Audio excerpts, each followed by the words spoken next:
पिताजी के अंतिम संस्कार की वो जलती हुई अग्नि और उसमें वो भड़कती हुई जो लपटें थीं, उन लपटों में एक छोटा सा बच्चा जो बार बार रोता जा रहा था और उन आंसुओं के साथ बार बार निहार रहा था कि मन कर रहा था कि बस उन आग की लपटों में वो समा जाए, क्योंकि घर की जिम्मेदारी, माँ की जिम्मेदारी, परिवार की जिम्मेदारी और ना जाने क्या क्या दिमाग में चल रहा था और कैसे होगा। लेकिन तभी एक थपथपाता हुआ हाथ एक छोटी सी रोशनी दे गया और वहीं से शुरू हुई एक ऐसी कहानी जो मिसाल बन गई। वो कहते हैं ना कि काम करो ऐसा कि पहचान बन जाए, हर तरह से इस तरह से चलो कि निशान बन जाए। यहाँ ज़िंदगी तो हर कोई जी लेता है, लेकिन ज़िंदगी जियो ऐसे कि मिसाल बन जाए। और एक ऐसी ही मिसाल जो एक्टर हैं, डायरेक्टर हैं, राइटर हैं, प्रोड्यूसर हैं और इन सब से बढ़कर एक बहुत अच्छे इंसान हैं, सोशल एक्टिविस्ट हैं। आज हमारे साथ हैं Dan Singh ji. Thank you so much Dan Singh ji for coming to RJ Aarti talks, एक सफ़रनामा। थैंक यू वेरी मच, बहुत बहुत शुक्रिया आपका। दान सिंह जी, ज़िंदगी में हम बहुत कुछ कमाते हैं, हमेशा अपने लिए जीना चाहते हैं, लेकिन बहुत कम ऐसे लोग हैं जो दूसरों के लिए जीना चाहते हैं। तो इसके बारे में आप क्या कहना चाहेंगे, क्योंकि आपकी ज़िंदगी ऐसी है जो डेडिकेटेड है सभी के लिए। थोड़ा सा इसके बारे में हम जानना चाहेंगे। मैं तो ये कहना चाहूँगा कि सबसे पहले तो ईश्वर का आभार कि ईश्वर ने हमें चुना इस काम के लिए, और माता पिता के संस्कार। और मुझे लगता है कि हमारी ज़िंदगी में जो भी दुख आते हैं, संकट आते हैं, वो कहीं ना कहीं हमें कुछ सिखा जाते हैं। और जैसा कि आपने बताया कि पिताजी के अंतिम संस्कार में मन में विचार आया था कि मैं भी उस चिता की अग्नि में कूद जाऊं, अपनी ज़िंदगी को ख़त्म कर दूं। लेकिन उसी वक्त उस भीड़ में कोई इंसान ऐसे भी आते हैं जो पीठ थपथपाते हैं और कहते हैं कि बेटा चिंता मत करो, हम आपके साथ हैं। तो बस उनका पीठ थपथपाना एक हिम्मत देता है, मन में विचार बदल जाते हैं। वहीं से एक मन में एक ऐसा ख्याल आया कि हमें भी दूसरों के लिए जीना चाहिए। हाँ, अपनी ज़िम्मेदारी को पूरा निभाना चाहिए, और उसके साथ साथ अगर हम अपनी ज़िंदगी में कभी किसी के आंसू पोंछ सके, किसी की भूख मिटा सके, किसी बेसहारा का सहारा बन सके, तो मुझे लगता है कि तभी हम अपने आप को इंसान कहला पाएंगे। मतलब आपके लिए ज़िंदगी के मायने इंसानियत होना सबसे ज़रूरी है। बिल्कुल। मुझे लगता है कि सभी लोग कहते हैं कि हम इंसान हैं, लेकिन मेरा ये मानना है, और हमारे शास्त्रों में भी ये कहा है कि हमारी जो इंसान का जो जन्म है, मनुष्य जीवन जो है, वो अनेक जन्मों के बाद मिलता है। 84 लाख योनियाँ भोगने के उपरांत मनुष्य जन्म मिलता है। और हमें ईश्वर ने, परमात्मा ने, प्रकृति ने इतना कुछ दिया है, जो हम अगर अपने अनेक जन्म भी कुर्बान कर दें उस पर, तो भी हम शायद उसका कर्ज नहीं चुका सकते। तो एटलीस्ट इतना तो करना चाहिए हमें अपनी ज़िंदगी में आके कि हम एक इंसानियत का अगर थोड़ा भी बीज अगर हम बो जाए, तो मुझे लगता है हमारे जाने के बाद भी एक इंसानियत ज़िंदा रहे, मानवता ज़िंदा रहे। जैसे जब पिताजी का साया मतलब सर से उठ गया था और जिम्मेदारियों को लेकर आप बहुत परेशान थे, कहीं ना कहीं हताश भी थे, लेकिन फिर भी आप जीने की तमन्ना रख रहे थे और फिर आप आगे बढ़े। उस समय कैसा रहा ज़िंदगी का सफ़र? क्या अनुभव रहा? क्या कड़वा, क्या खट्टा, क्या मीठा? किन लोगों ने साथ दिया, किन लोगों ने साथ छोड़ दिया? अनुभव तो बहुत कड़वे रहे। अच्छे लोग भी मिले, क्योंकि अगर सारे लोग बुरे होते तो शायद हम ज़िंदगी वैसे ही ख़त्म हो जाती, ये दुनिया ही नहीं चलती। मुझे लगता है दुनिया चल रही है तो अच्छे लोग भी हैं, बुरे लोग भी हैं, पाप है तो पुण्य भी है, नेकी है, बुराई भी है, सब कुछ है। तो हमें उसको एक सकारात्मक तरीके से लेना चाहिए। जो भी संकट आते हैं तो उसको एक एज अ चैलेंज हमको एक्सेप्ट करना चाहिए, और हिम्मत नहीं हारनी चाहिए। मुझे ऐसा लगता है कि मैं अकेला ऐसा इंसान नहीं हूँ जिसके जीवन में दुख आया है हमारे, क्योंकि हम जब समाज में जाते हैं, लोगों को देखते हैं, कई लोगों के परिवार उजड़ जाते हैं, और जब हम उनके आंसू को बहुत करीब से देखते हैं तो हमें ऐसा लगता है कि हम बहुत खुशकिस्मत हैं, और हिम्मत आती है, और उनको हिम्मत देने की कहीं ना कहीं हमारे अंदर भी ईश्वर की ओर से एक प्रेरणा मिलती है हमें। लेकिन ये भी बहुत कम लोग कर पाते हैं। वो वही कर पाते हैं जिनका नेचर जो है उन पर हावी हो जाता है, या ज़िंदगी की ऐसी परिस्थितियाँ होती हैं कि उनसे सीख कर वो वैसे लोगों को जब देखते हैं तो इमोशनल हो जाते हैं, आंसू मतलब अपने आप निकलने लगते हैं। और आपकी ज़िंदगी की जो कहानी है वो यहीं से शुरू हुई थी। ये सफ़र बहुत अकेला था और मुश्किल था, लेकिन इन संघर्षों के बावजूद आपने एक अच्छा मुकाम बनाया। आज 25 साल से ज़्यादा हो गए हैं आपको एक्टिंग करियर में। बहुत सारी फिल्मों में आपने काम किया है, वेब सीरीज़ में किया है, इतने सारे एड कमर्शियल आपने किए हैं होम लोन को लेके और म्यूचुअल फंड्स को लेके। थोड़ा सा उसके बारे में बताएं, कैसी रही है जर्नी, कैसे शुरुआत हुई, कैसे मन में आया कि नहीं मुझे एक्टिंग करियर ही करना है?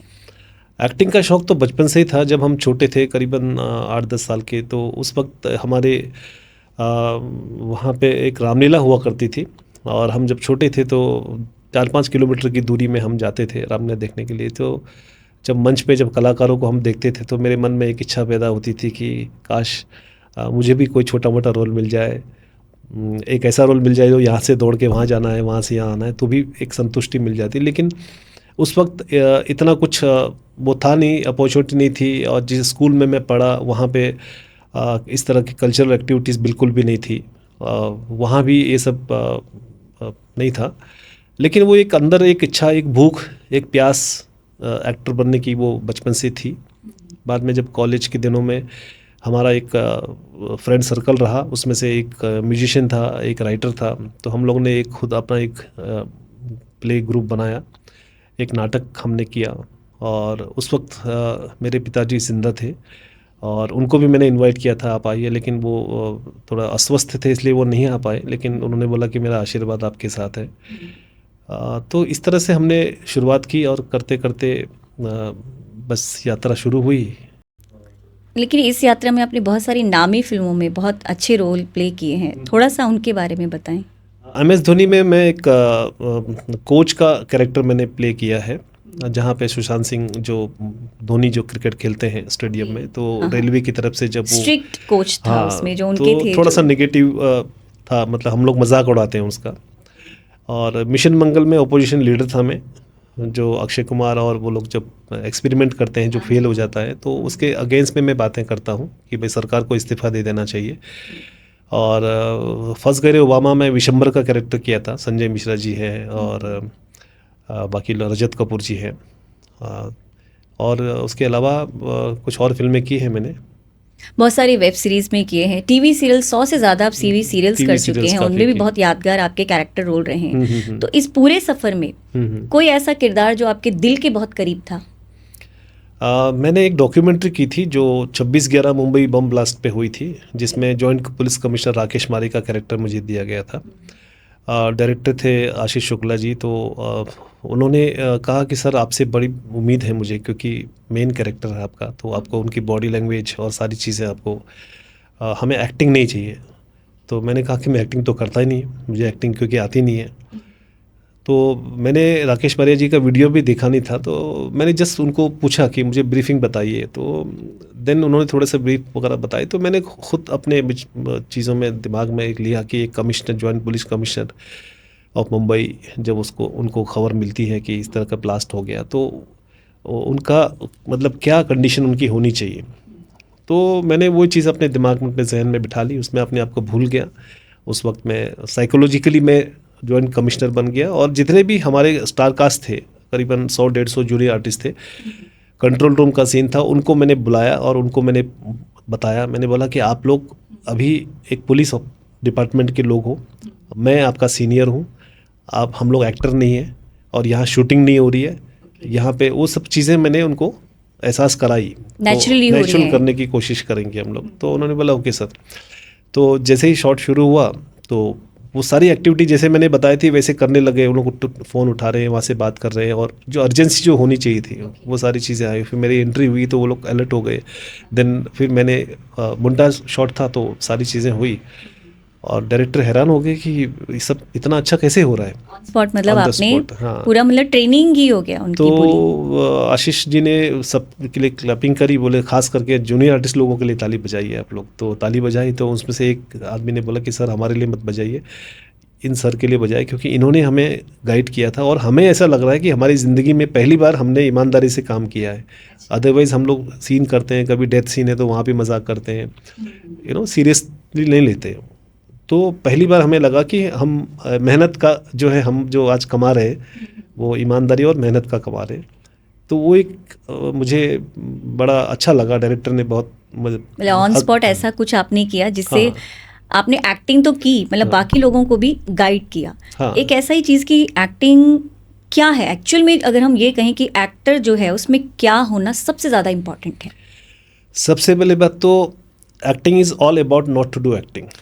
ये मेरा जो सूत्र है कि एक्टिंग करना एक अलग चीज़ होती है और कैरेक्टर को जीना अलग चीज़ होती है।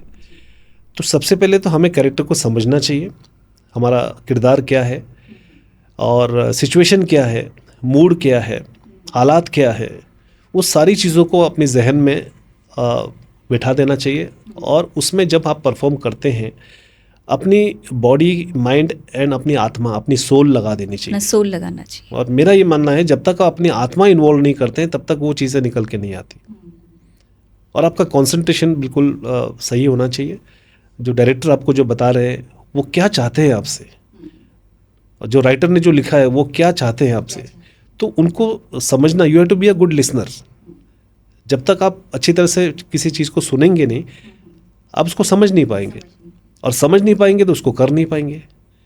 तो ये सारी चीज़ें बहुत मायने रखती है। वैसे भी फिल्में जो होती हैं कहीं ना कहीं हमारी ज़िंदगी का आईना होती हैं। वो पल हमने खुद जिया होता है, चाहे वो हम ज़िंदगी को किसी तरह से दिखा रहे हैं। चाहे आपने कहा कि वो एक ऐसा पल था जो बॉम्ब जो ब्लास्ट हुआ था, चाहे वो लव स्टोरी है, चाहे वो किसी फैमिली पर बेस्ड है, लेकिन कहीं ना कहीं हम उन भावनाओं से जुड़े होते हैं।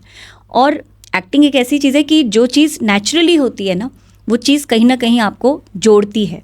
और फिल्मों का काम है हम सबको जोड़ना, ज़िंदगी के उस पल से परिचित कराना जो हम जी तो रहे हैं, लेकिन जब हम उसको सामने देखकर महसूस करते हैं तब हमें पता लगता है कि हम कहाँ पर हैं, हमें और क्या करना है। हमारी अपनी खुद की गलतियाँ, खुद का एहसास होता है कि हम किस ज़िंदगी के किस मुकाम पर खड़े हैं।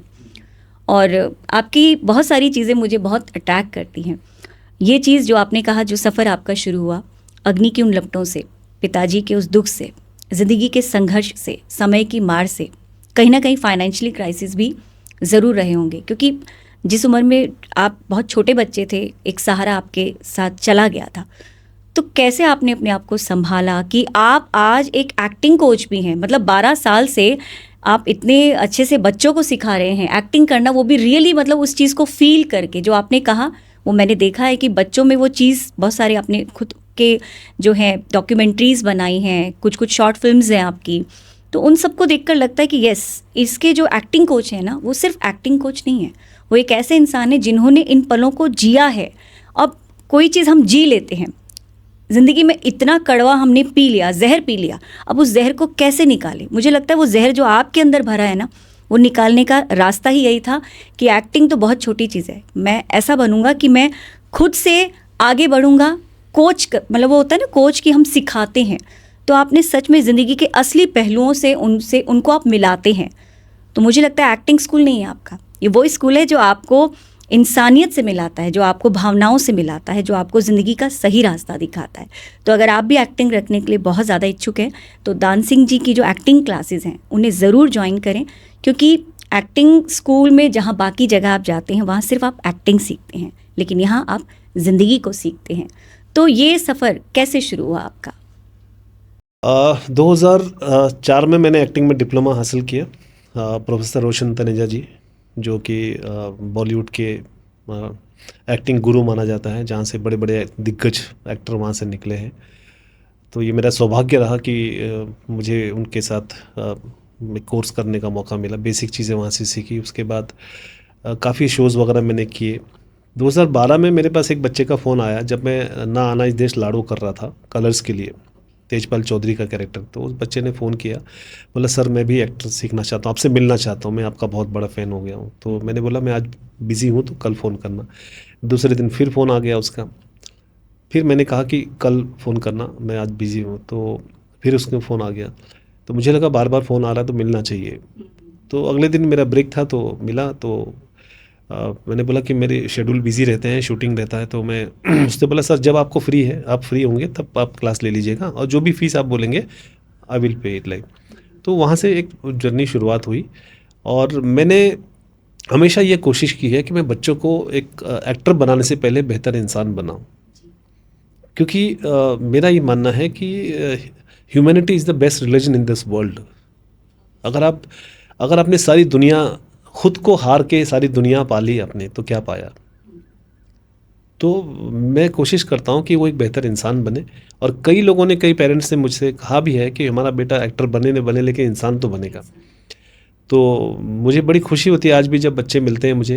हालांकि अभी तो मैं राइटिंग कर रहा हूँ, कुछ खुद शूट वगैरह कर रहा हूँ, स्पेशल क्लासेस वगैरह लेता हूँ, लेकिन जर्नी बड़ी काफ़ी ये रही। और जहाँ तक आपने बताया कि फाइनेंशियल क्राइसिस वगैरह भी हुए होंगे, ऑफ कोर्स हुए। एक वक्त ऐसा था कि मेरे पास अब माँ को दिलासा देने के लिए मैंने एक जॉब करी, तो 1 महीने तक ढूंढता रहा, कहीं हुआ नहीं कुछ, तो मैं अपना खून बेचने चला गया था टाटा हॉस्पिटल में। तो उन्होंने बोला कि ठीक है आप लेट जाइए। तो बोला कि, मैं बोला पैसे कितने मिलेंगे? तो उन्होंने कहा नहीं पैसे नहीं, आप डोनेट करने आए ना। तो बोला मुझे पैसों की ज़रूरत है, 200-250 रुपये चाहिए। तो बोला कि यहाँ पैसे तो नहीं मिलते, डोनेट आप कर सकते हैं। तो बोला पैसे कहाँ मिलेंगे? तो उन्होंने एक जगह बताई, तो वहाँ चले जाओ। तो मैं वहाँ चला गया, पैदल गया, पैसे बचाने थे, पैसे थे भी नहीं, भूखा प्यासा, कुछ खाया नहीं था मैंने। और जैसे ही वो एंटर करने लगा वो लैब में, उसी वक्त मुझे कॉल आ गया कि जहाँ मैंने एक मोनजिन्स केक शॉप में 8-9 महीने मैंने सेल्स का जॉब किया था, तो उनके ऑफिस से फ़ोन आया कि आपके लिए 900 रुपये का बोनस का चेक बना के रखा है, आपने बहुत ईमानदारी से काम किया, इसलिए सिर्फ आपके लिए वो पैसा उन्होंने दिया था। तो मुझे लगा कि शायद भगवान ने भी परीक्षा ली है शायद। तो ऐसे ऐसे चीज़ें हुई। कई बार किडनी बेचने का मन भी ख्याल आता है जब ऐसे होता है, लेकिन कहीं ना कहीं से ऊपर वाला शायद एक होता है ना, एक रास्ता दे देता है। और देखते हैं आगे क्या क्या होता है आगे। वो कहते हैं ना कि ज़िंदगी कभी हंसाती है, ज़िंदगी कभी रुलाती है। ये ज़िंदगी उसी के आगे सर झुकाती है जो अपनी ज़िंदगी से बढ़कर सबके लिए सोचता है। और हम तो कई लोग ऐसे होते हैं जो ज़िंदा रहते हुए कितने सारे हम बीमारियों से, कितने सारे डिसीज़ से, या कहीं ना कहीं कोई ऐसा शरीर का अंग जब दुखने लगता है या एक्सीडेंट के थ्रू कोई शरीर से अंग दूर हो जाता है, कितना दर्द होता है, और हम सोच नहीं पाते उन अंगों के बारे में। ज़िंदा रहते हुए हम उन्हें सेफ रखना चाहते हैं। लेकिन एक ऐसे इंसान है जो आज ज़िंदा हैं, लेकिन आज ही से उन्होंने सोच लिया कि वो अपने सारे अंग दान कर देंगे, और उन्हीं का नाम है दान सिंह जी। तो दान सिंह जी, आप मतलब अभी से ये प्रण ले चुके हैं कि मैं मरने के बाद मेरे सारे अंग, मतलब आप कर चुके हैं ये चीज़। तो ये इतना बड़ा फैसला कैसे लिया आपने? मन में इच्छा थी कि जब पिताजी का देहांत हुआ था, स्वर्गवास हो गया था, तो जॉबलेस था, कुछ महीनों तक जॉब नहीं था, तो घर से निकल जाता था किसी पार्क में, आसमान की ओर देख के रोता था, और शर्म के मारे रुमाल से मुंह ढक दिया करता था ताकि कोई देखे ना। और भगवान से ये प्रार्थना करता था कि कहीं ना कहीं मुझे कुछ काम दे दो जिससे कि मैं, क्योंकि मुझे लगता है बेरोज़गारी एक ऐसी बीमारी है जो इंसान को डिप्रेशन में डाल देती है, कई लोगों को सुसाइड करने मरने के लिए मजबूर कर देती है। तो भगवान से प्रार्थना की। एक मन में विचार आया उस वक्त कि भाई जो भी मेरी इनकम होगी उसमें से कुछ परसेंटेज मैं दान कर दूंगा। अगले दिन कॉल आ गया मुझे कि मोनजिनिस में वैकेंसी खाली है सेल्स की, तो 400 रुपये मिलेंगे महीने के। तो महीने के 400 उस वक्त ठीक ठाक थे, तो मैंने ईमानदारी से काम किया। जब सैलरी मिली तो अब 25% मैंने सोचा था मैं डोनेट करूंगा, तो 25% 100 रुपये होते हैं। अब मैंने सोचा 100 रुपये तो काफ़ी ज़्यादा होते हैं। मन में, इंसान के मन में 2 तरह के मन होते हैं। तो एक मन सोचने लगा यार 100 रुपये बहुत ज़्यादा होते हैं, 100 रुपये डोनेट करेंगे तो दूसरा मन बोलता कि भाई कम से कम कुछ तो मिला, something is better than nothing, नहीं तो वो भी नहीं मिलता। तो यहाँ शायद ऊपर भगवान भी परीक्षा ले रहा था। तो फिर मैंने वो एक जो प्रण किया था वो संकल्प मैंने शुरुआत कर दी। तो जो भी मुझे मिलता, भूखा मिलता, कोई अंधा मिलता, कोई कुछ मिलता, तो उनको मैं कभी कुछ खिला दिया करता। मुंबई का वड़ा पाव एक फेमस है, और वो खिला दिया करता। तो कभी कभी मुड़ के देखता था जब जिस तरह से वो खाते थे तो मेरे आंसू निकल जाते थे, मतलब उनको देखकर। तो मैं थैंक्स बोलता था इंसान भगवान कितना मजबूर है 2 रोटी के लिए, और तो वहाँ किसी से को आप वो चीज़ दे पाते हाँ, हैं तो वो आपको सुकून देती है। हाँ सुकून देता है। और वो खुशी एक ऐसी खुशी होती है जो आप पैसों से नहीं खरीद सकते। और जो नींद आती है ना, जो मतलब ऐसा लगता है कि एक होता है ना कि आप दिन भर अच्छा काम करोगे, रात को सोओगे तो अच्छा लगता है कि अच्छा काम किया आज। तो ज़िंदगी भी यही है, आप अपनी ज़िंदगी में खुद के लिए कितने भी पैसे कमाओ, है ना, प्रॉपर्टी जोड़ लो, लेकिन अगर आपने लाइफ में कुछ अच्छा काम नहीं किया ना, क्योंकि बाकी धन दौलत रुपया पैसा ये साथ में कुछ नहीं जाता, आपके साथ जाते हैं आपके कर्म जाते हैं और इंसान का नाम याद रह जाता है। तो ये चीज़ें जो है, ये जिस दिन हर इंसान बहुत नहीं थोड़ा भी अगर कर ले तो मुझे लगता है कि ये स्वर्ग बन जाएगा। अच्छा, आप उत्तराखंड मतलब हमारी देवभूमि से आते हैं, मैं भी उसी जगह से आती हूँ। तो उत्तराखंड में भी बहुत कुछ इंडस्ट्री को लेकर, मीडिया को लेकर बहुत सारी चीज़ें हैं, बहुत सारे बदलाव हो रहे हैं। आज सबका जो झुकाव है हमारे उत्तराखंड की तरफ है। तो कुछ कहना चाहेंगे, क्या होना चाहिए, किस तरह के उन्नति के वहाँ पे ज़रूरत है, क्या हम लोग क्या कर सकते हैं अपने उत्तराखंड के लिए? मुझे लगता है कि हमारे उत्तराखंड के जो प्रवासी लोग हैं, जहाँ जहाँ भी हैं, चाहे किसी शहर में है, विदेशों में भी हैं, जो जिस फील्ड में हैं, उन्हें अपना योगदान देना चाहिए। और जैसे हम बोलते हैं पलायन वगैरह होता है, तो उसकी वजह ये है कि भाई वहाँ लोगों के पास रोज़गार अगर नहीं होगा, अगर सब वहीं अगर इनकम होती है तो फिर क्यों जाएगा कोई? क्योंकि हमसे कई लोग कहते हैं कि इतना अच्छा स्वर्ग छोड़ के तुम मुंबई में क्या कर रहे हो। लेकिन मुंबई में रहना हमारी मजबूरी भी है, हमारी कर्म भूमि है। मुंबई भी हमारे लिए उतनी ही सम्मानित है जितने उत्तराखंड, क्योंकि मुंबई हमको रोज़गार देती है। तो ये तो हमें मतलब मुंबई को भी नहीं भूलना चाहिए। और उत्तराखंड में भी हम लोगों को जो मतलब खास करके जो स्पेशली अभी आगे भविष्य में मैं यदि ईश्वर ने मौका दिया तो कुछ ऐसा हम काम करेंगे जिससे कई लोग को रोज़गार मिल सके। और ये अभी तक कि वहाँ की सबसे बड़ा प्रॉब्लम ये है कि बहुत बड़ी बड़ी इंडस्ट्रीज़ वहाँ नहीं हैं, ऐसे ऑफिसेज नहीं हैं कि लोगों को रोज़गार मिल सके, जिसकी वजह है कि लोग वहाँ से पलायन करते हैं। लेकिन जब सुकून चाहिए उन पलों के लिए वही याद आता है। लेकिन अगर वही ज़िंदगी बन जाए, ज़रूरतें भी वहीं से पूरी हो जाए, तो शायद हमारा उत्तराखंड बहुत आगे चला जाएगा। और मैं चाहता हूँ कि उत्तराखंड सिर्फ हिंदुस्तान नहीं बल्कि पूरी दुनिया में नाम हो, और हर तरह से नाम हो, क्योंकि देवभूमि कहते हैं हमारे उत्तराखंड को, देवताओं की भूमि। और हमारे उत्तराखंड के जो लोग होते हैं वो अतिथि देवो भव में विश्वास करते हैं। तो ये जो भावना है, जो संस्कार है, जो संस्कृति है, वो न सिर्फ हिंदुस्तान में बल्कि पूरी दुनिया में जानी चाहिए।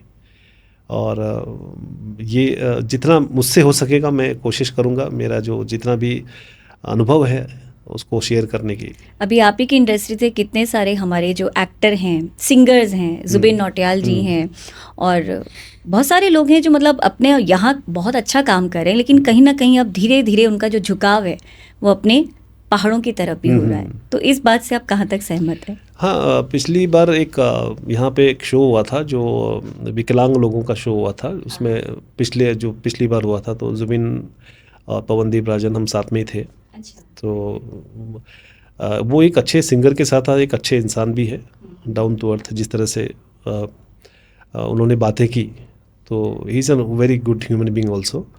और बाकी पहाड़ों उत्तराखंड के प्रति सभी लोगों की एक अपनी भावनाएं हैं। और हम चाहेंगे कि इस इंडस्ट्री हमारी जो कला की जो इंडस्ट्री है, यहाँ भी कलाकारों को कहीं ना कहीं काम मिलता रहे, और चाहे वो रीजनल लेवल में हो या फिर हिंदी लेवल में हो। हम बहुत से सब्जेक्ट ऐसे उत्तराखंड के उठा सकते हैं जो हिंदी में हम बना सकते हैं। तो अभी मेरे पास एक स्टोरी है जिसमें मैं काम कर रहा हूँ। उसको साइड बाय साइड जब भी टाइम मिलता है मैं उसमें लिखने की कोशिश कर रहा हूँ। तो आगे इस तरह का मुझे लगता है, और सरकार भी हेल्प कर रही है इसमें, काफ़ी सरकार अच्छा काम कर रही है। मैं उनको बधाई देना चाहता हूँ। और इसी तरह मिल के हमको अपने राज्य को आगे बढ़ाना चाहिए, अपने देश को आगे बढ़ाना चाहिए। और सच में, क्योंकि जहाँ से हमारी जो कहते हैं कि भूमिकाएं बनी हैं, जहाँ से हमने अपने सफ़र को शुरू किया है, कहीं ना कहीं वो लगाव, वो जुड़ाव वहाँ भी हमारा होना चाहिए कि हम जिस भी क्षेत्र में जाएं, लेकिन अपनी जो जन्मभूमि है उसे भी साथ लेके जाएं। बिल्कुल बिल्कुल। तो यहाँ से मुझे एक और सफ़र याद आया कि जैसे आपकी ज़िंदगी की बहुत सारी कहानियाँ हैं जो दिल से जुड़ी हुई हैं, जो आंसुओं से जुड़ी हुई हैं, ऐसी जो सच्ची कहानियाँ हैं।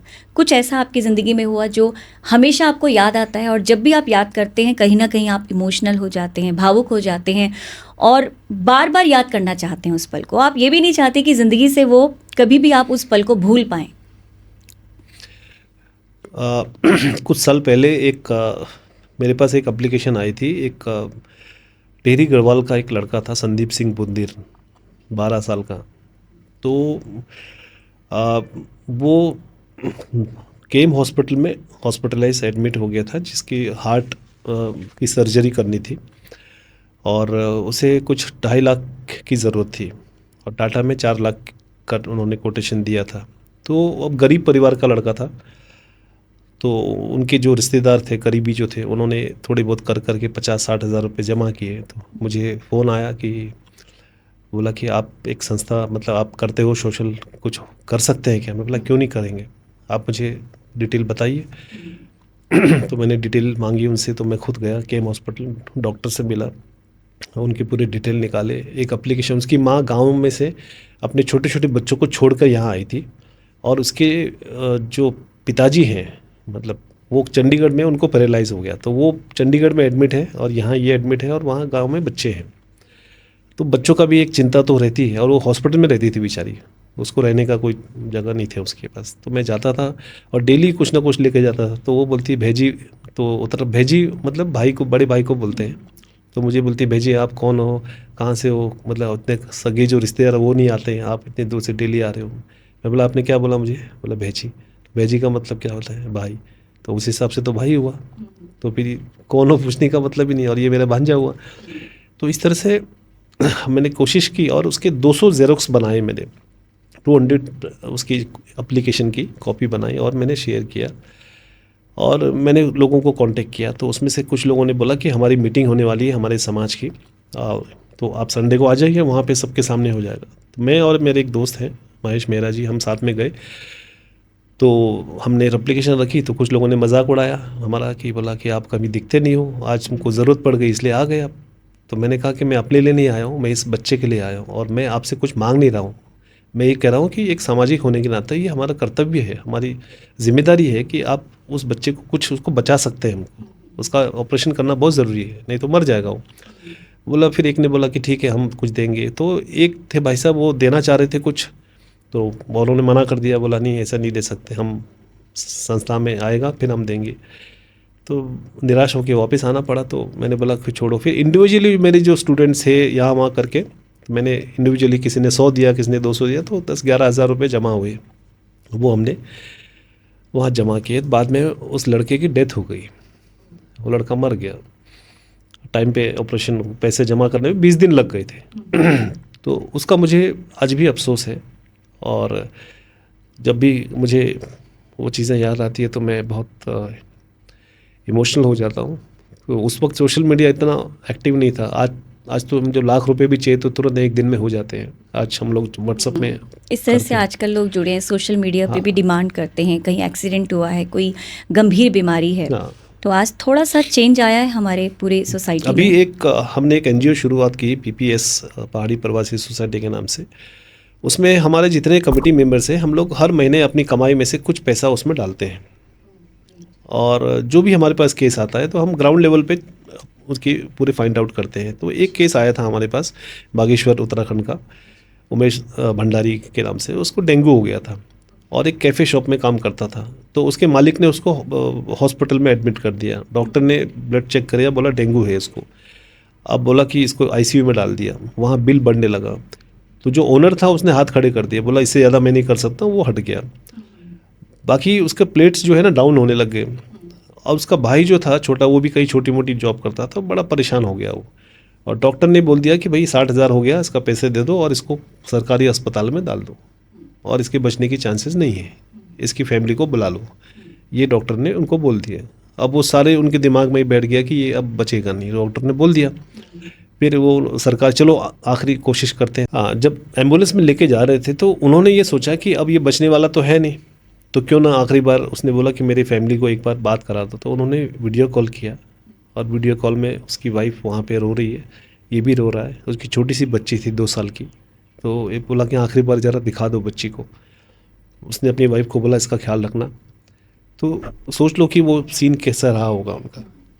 तो उन्होंने वो इमोशनल, वो सब चीज़ें हुई। बाद में जब हमें पता चला, हम वहाँ गए हॉस्पिटल में, और उनको बोला कि आप पहले वो दिमाग से वो हटा दो, अभी वो ज़िंदा है, पहले तो उसको बचाने की कोशिश करते हैं। तो उन्होंने से खाया भी नहीं था 2 दिनों से। तो तुरंत ही हमारे जो अध्यक्ष हैं उनको मैंने, आया सिंह जी को बोला कि उन्होंने 11 हज़ार रुपये ट्रांसफ़र किए। तो उसको बोला उसको खाना खिलाओ। उसके बाद रात को फिर प्लेट्स वगैरह मंगाए कहीं से। अगले दिन प्लेट्स बढ़ गए उसके, वो जिंदा है आज भी, बच गया।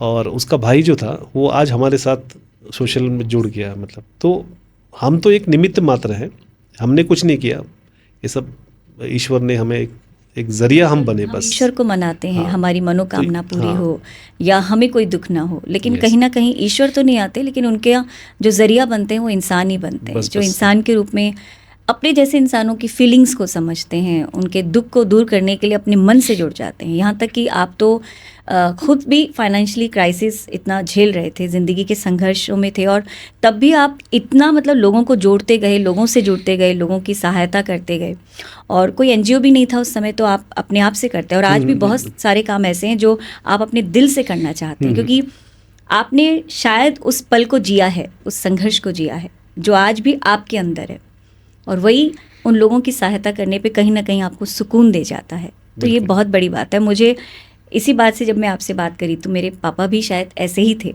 तो आपसे तो बड़े रहे थे, काफ़ी बड़े होंगे, लेकिन सच में एक कुछ इंसानों का अपना एक वो होता है कि कहीं ना कहीं भगवान कुछ इंसानों को ऐसा बनाता है कि उनकी ज़िंदगी में तो बहुत कड़वा होता है, बहुत संघर्ष होता है, बहुत संघर्ष की शायद आज के ज़माने में हम बच्चों को समझना बड़ा मुश्किल होगा कि उन्होंने उस समय हमें किस तरह से पाला, किस तरह से उन्होंने अपने संघर्षों को तोड़ के, अपनी कहते हैं ना, अपनी इच्छाओं को, अपने दम को घोट के हम लोगों के लिए वो ज़िंदगी मतलब दी हम लोगों को कि हम ज़िंदगी में आगे बढ़ें, हमें कभी वो दुख ना देखना पड़े।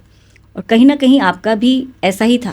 तो ये चीज़ें जो हैं मुझे लगता है कि हम सब कुछ बाद में है, सबसे पहले हम एक इंसान हैं, और एक अच्छा इंसान जो है ना वही दूसरे के लिए उस तरह से सोच सकता है या अपनी ज़िंदगी को इस तरह से मोल्ड कर सकता है कि वो खुद के साथ साथ 4 लोगों को और कुछ दे पाए। और यही मतलब हमारी ज़िंदगी का मोल ही यही है। हम सिर्फ कुछ करने नहीं आए, फाइनेंशियली हम अपने आप को स्टेबल भी कर लेते हैं, सब कुछ कर लेते हैं, लेकिन कहीं ना कहीं हम कब टूटते हैं? जब हमारा अपना कोई हमसे दूर होता है। वो पल हमें सिखा जाता है कि सबसे बड़ा मोल ना सिर्फ इस ज़िंदगी का है, इन सांसों का है। जब ये सांसें चली जाती हैं तो कुछ नहीं रहता, पैसा भी आपको नहीं बचाएगा, आपका पोजीशन भी आपको नहीं बचाएगा। कुछ लोग जो आपके होंगे ना, वो शायद ना शायद आपकी उम्मीद बनकर आपको आगे ले जाएंगे, लेकिन बाकी कुछ नहीं रह जाएगा। तो ये चीज़ आपकी ज़िंदगी में भी है, बहुत अच्छा लगा। और मुझे लगता है कि आपके यहाँ से, आपके जो एक्टिंग स्कूल से जो बच्चे निकल कर आते होंगे, वो एक्टर कम, वो ओरिजिनली ज़िंदगी को जी कर आते होंगे। तो कोई एक ऐसा मैसेज आप देना चाहेंगे हमारे ऑडियंस को, या उन बच्चों को जो मीडिया मतलब एक्टिंग लाइन में या अपना करियर बनाना चाहते हैं, उन बच्चों को भी समझना बहुत ज़रूरी है कि ये ऐसी चीज़ें हैं जो गहरी चीज़ें हैं, इनको आपको दिल से समझना है। एक होती है पढ़ाई जो हम किताबों से पढ़ते हैं, एक पढ़ाई जो हम ज़िंदगी से पढ़ते हैं। यहाँ ज़िंदगी को पढ़ना ज़रूरी है। तो उन्हें आप क्या मैसेज देना चाहेंगे? मैं यही कहना चाहूँगा कि nothing is impossible in this world. असंभव कुछ भी नहीं है, बट इतना आसान भी नहीं है। आजकल कंपटीशन बहुत है, अपॉर्चुनिटीज़ भी बहुत सारी है, दोनों चीज़ें बढ़ गई है।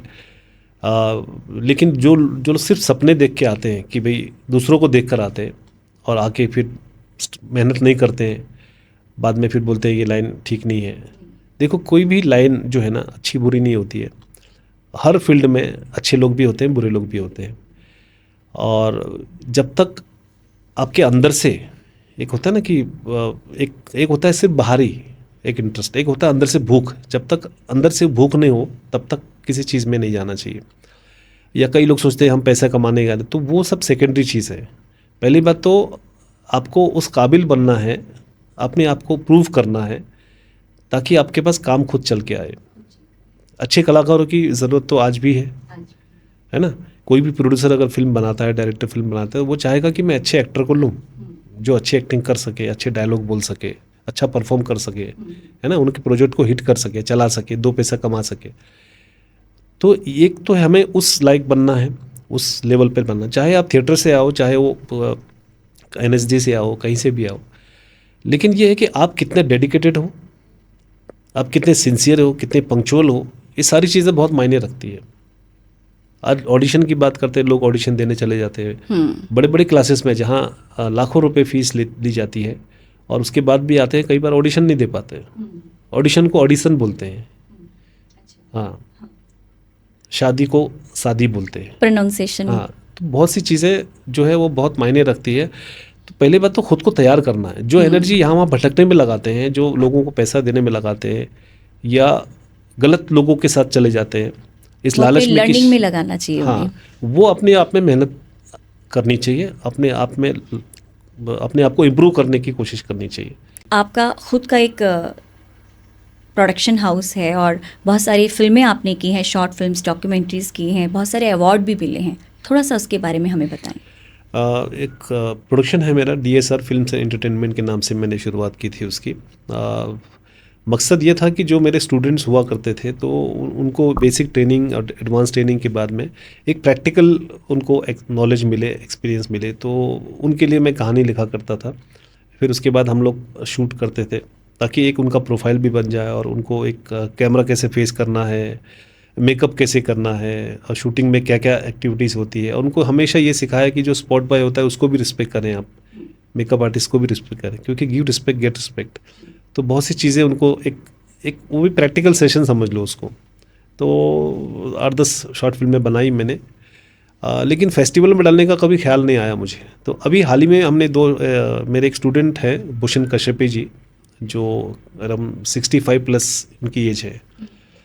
तो वो मुझसे जुड़े, तो उन्होंने कहा कि सर एक फादर डे आ रहा है, तो फादर डेज में कुछ एक शॉर्ट फिल्म बनाते हैं कुछ। अचानक से वो नासिक से यहाँ सामान पकड़ के निकल के आ गए। मैंने हाँ बोल दिया, तो अब क्या करें। तो रातों रात हमने स्टोरी लिखी, एक अल्जाइमर पेशेंट की कहानी। हमने पूरी रात भर बैठ के हमने कहानी लिखी, स्क्रीन प्ले, डायलॉग सब लिखा और उसको मोबाइल से शूट किया हमने और उसको फेस्टिवल में डाला। और एक रोशनी इंटरनेशनल फिल्म फेस्टिवल है जो संभाजी नगर औरंगाबाद में होती है, तो वहाँ 1400 फिल्में थी, 1400 फिल्में पार्टिसिपेट की थी उसमें। कोरिया से, जापान से, ऑस्ट्रेलिया से भी फिल्में थी और हमारी फिल्म को सेकंड प्राइज़ मिला उसमें। तो एक सोशल मैसेज भी है। अभी फादर्स डे में हम उसको रिलीज़ करने वाले हैं। तो उसके बाद एक दूसरी हमने फिल्म बनाई अस्मिता, वो एक नारी की संघर्ष भरी ज़िंदगी जो है, आज की नारी का संघर्ष वाला, तो वो भी हमने तुरंत हमने बनाई उसको। तो उससे मुझे ये लगा कि मैं अच्छा लिख सकता हूँ, जो मैसेज, क्योंकि फिल्में तो बहुत बन रही है, लोग कहानी, लेकिन मैंने कई लोग बार देखा कि अच्छा कंटेंट जो है, अच्छा सब्जेक्ट कोई मिल नहीं रहा है जो एक लोगों को एंटरटेन भी करे, लोगों को मज़ा भी आए देखने में और एक सोशल मैसेज भी छोड़े। बट उसमें मेहनत लगती है, उसमें उसकी गहराई पे जाना पड़ता है। तो वो एक प्रोसेस हमारा जारी है और उसको भी मिला, अस्मिता को भी अवार्ड मिला है हमें। और बस अब हम और सब्जेक्ट एक और स्टोरी लिख रहा हूँ मैं, हेट यू पापा शॉर्ट फिल्म है और एक फीचर फिल्म की कहानी लिख रहा हूँ, पद्म भूषण नाम सोचा है मैंने उसका। तो इस तरह का एक सब्जेक्ट है, आगे कोशिश कर रहे हैं, देखते हैं आगे क्या होता है। 2013 में केदारनाथ आपदा, जहां न जाने कितनी लाखों जिंदगियां चली गई थी, कितने बच्चे चले गए थे, कितने परिवार जो थे वो बिछड़ गए थे, और उस पल में जहां सब लोग अपनी ज़िंदगियां बचा रहे थे और एक ऐसा इंसान था जो घर से कहकर निकला था कि पता नहीं मैं वापस आऊँगा कि नहीं आऊँगा, और वो पल हम आपसे जानना चाहेंगे दान सिंह जी, क्योंकि आप निकले थे उस सफ़र में जो इतना मुश्किल था, जहाँ पता नहीं था कि ज़िंदगी बचेगी कि नहीं बचेगी। क्या इंसिडेंट रहा, क्या आपका एक्सपीरियंस रहा वहाँ पर? उसमें मैं अकेला नहीं था, हमारे 5 लोगों की टीम यहाँ से गई थी और करीबन 14-15 लाख रुपए हम लोग कलेक्ट करके अपने खर्चे में हम लोग गए थे वहाँ पे। 3 जगह पे हम मरते मरते बचे, ऐसी सिचुएशन आ गई थी। और जब हम लोगों से मिले, पहले तो लोग आने को तैयार नहीं थे, तो हमें मजबूरी से बोलना पड़ा कि हम उनको बोलो कि आपके भाई आए हैं, आपके बेटे आए हैं। तब वो हमारे साथ आए और मेरे हाथ में हैंडीकैम कैमरा में शूट कर रहा था। तो मैंने उनसे पूछा, माता जी जो भी चीज़ें हुई हमें बहुत दुख है उसका, तो आप क्या कहना चाहेंगी। तो उन्होंने मुझसे ये कहा कि आप हमसे हमारी सारी दौलत ले लो, सारा पैसा ले लो, लेकिन हमें हमारा बेटा ला दो, मेरा पति ला दो। तो उस वक्त मेरे पास कोई जवाब नहीं था, लेकिन मैंने उनसे ये कहा कि काश यदि मैं ऐसा कर पाता मैं ज़रूर करता, लेकिन हाँ इतना ज़रूर कह सकता हूँ कि मैं आपका बेटा बन सकता हूँ। कभी भी आपको हमारी ज़रूरत पड़े हम लोगों की, तो हम हमेशा आपके साथ खड़े रहेंगे। तो एक उनको मोरल सपोर्ट मिला, उनको पैसों की उतनी ज़रूरत नहीं थी, लेकिन जो एक अपनापन जो उनको लगा, उससे उनको हिम्मत मिली जीने की, कहने का मतलब ये, पैसे तो हम भेज देते थे, लेकिन क्या पर्सनली जाने से ये हुआ कि उनके आंसुओं को हम करीब से देख पाए, उनका दर्द, उनके उनकी करुणा दर्द का जो सहारा सहारा पाए। बन सके। तो ये एक चीज़ें बहुत आज भी भावुक करती हैं, क्योंकि ऐसे बहुत सारे लोग हैं। हमारे केदारनाथ के उस कांड में मेरे भी परिवार से बहुत सारे लोग चले गए थे, और कुछ ऐसे एक ऐसा बच्चा भी था जिसे बड़ी मुरादों से माना गया था, और बहुत सारे ऐसी चीज़ें थी जो आज भी हम याद करते हैं तो हम भावुक हो जाते हैं। कितने महीने तो उनकी मतलब अस्थियां तक नहीं मिल पाई थी, उनका पता ही नहीं था वो कहाँ पर हैं। किसी ने कहा कहीं जंगलों में देखा है, कहीं हमने मतलब उनकी कोई ऐसा इंसिडेंट भी याद आया कि कहीं ना कहीं वो चेहरे हमें दिखाई तो दिए, लेकिन नज़रों से ओझल हो गए। मतलब नेशनल टीवी पर भी आया, कितनी बार उन्होंने दिखाया कि आप पहचाने, इनमें से कोई आपका है, लेकिन इतनी जर्जर हो चुकी थी जो लाशें मिली भी कि उनको पहचानना मुश्किल था। तो कई ऐसे थे जिनका अंतिम संस्कार भी नहीं हुआ या फिर वहीं कर दिया गया, ऐसे भी थे, क्योंकि कुछ परिवार का पता ही नहीं लगा। और उन सब के साथ हमारी सहानुभूति है, उन सभी परिवारों के साथ जिनका अपने चले गए। और एक ऐसा इंसिडेंट जहां हम भगवान के द्वार पर आए थे, एक मन्नत लेकर आए थे, लेकिन पता नहीं था कि ज़िंदगी यहीं ख़त्म हो जाएगी। मतलब ज़िंदगी का कोई शॉर्टकट नहीं है, कोई शॉर्टकट नहीं, there is no shortcut like to get success. और जो शॉर्टकट में रहते हैं वो ज़िंदगी में कुछ नहीं कर पाते, वो अपनी राहों से भटक जाते हैं। और सच में ज़िंदगी ना देखा जाए तो बड़ा मुश्किल है इस ज़िंदगी को जीना, लेकिन अगर आपके अंदर वो हिम्मत है, अगर आपके अंदर वो आग है, तो मुझे लगता है ज़िंदगी के हर पत्थर को आप तोड़ सकते हैं, उस पत्थर से भी आप फूल खिला सकते हैं। और आपने जैसे वो अग्नि से सीखा था, एक जलती हुई अग्नि से जहाँ दिल की भावनाएं जुड़ी थी, और कहीं ना कहीं मन तो पिघला था, लेकिन कहीं ना कहीं कुछ जुड़ रहा था। क्या जुड़ रहा था? एक डांसिंग जुड़ रहा था, जो एक एक्टर बना और राइटर बना, प्रोड्यूसर बना। इन सब से बढ़कर समाज में न जाने कितने लोग थे, कितने ऐसे हाथ थे जो खाली थे, कितने ऐसे लोग थे जो मायूस थे, लेकिन उनकी ज़िंदगी की आशा बना। एक ऐसी किरण जो शायद कुछ तो नहीं दे सकती, ज़िंदगी भी नहीं बचा सकती, लेकिन वो कोशिशें जो है ना, वो आपको आगे लेकर जाती हैं। और अगर हर इंसान ऐसी भावना रखे ना, तो ये समाज का एक अलग ही आईना दिखेगा और हम सब मुस्कुराएंगे, हर संघर्ष को ऐसे ही जीते जाएंगे। तो मैं आशा करती हूँ कि ऐसे लोग हमारी ज़िंदगी में और आएँ, और इनकी जो दुआएं हैं, इनकी जो बातें हैं, इनकी ज़िंदगी के संघर्ष से हम भी सीखें कि ज़िंदगी में एक्टर हो, प्रोड्यूसर हो, राइटर हो, या आप किसी भी फील्ड से क्यों ना हो, किसी प्रोफेशनल फील्ड से भी क्यों ना हो, लेकिन हम एक किरदार में हैं। उस किरदार को इस तरह से निभाइए कि आपके जाने के बाद भी लोग आपको याद रखें, आपके संघर्ष को याद रखें, आपके नाम को याद रखें। और एक ऐसा ही नाम मुझे लगता है हम सबको याद रहेगा, दान Singh ji. Thank you so much Dan Singh ji for coming to RJ आरती, एक सफ़रनामा। और मुझे लगता है मेरा ये जो सफ़रनामा है वो आज सही मायने में पूरा हुआ, क्योंकि एक ज़िंदगी का एक ऐसा सफ़र मैंने देखा जहाँ ज़िंदगी दिख रही है, ज़िंदगी का दुख दिखा, ज़िंदगी का वो संघर्ष दिखा, जिससे आपने सहा, आपने सीखा, आपने सिखाया, और आप कुछ लेके जा रहे हैं, कुछ दे के जा रहे हैं। ज़िंदगी को आप सही मायने में, ज़िंदगी को आप सही मायने में जी कर जा रहे हैं। Thank you so much. Thank you very much.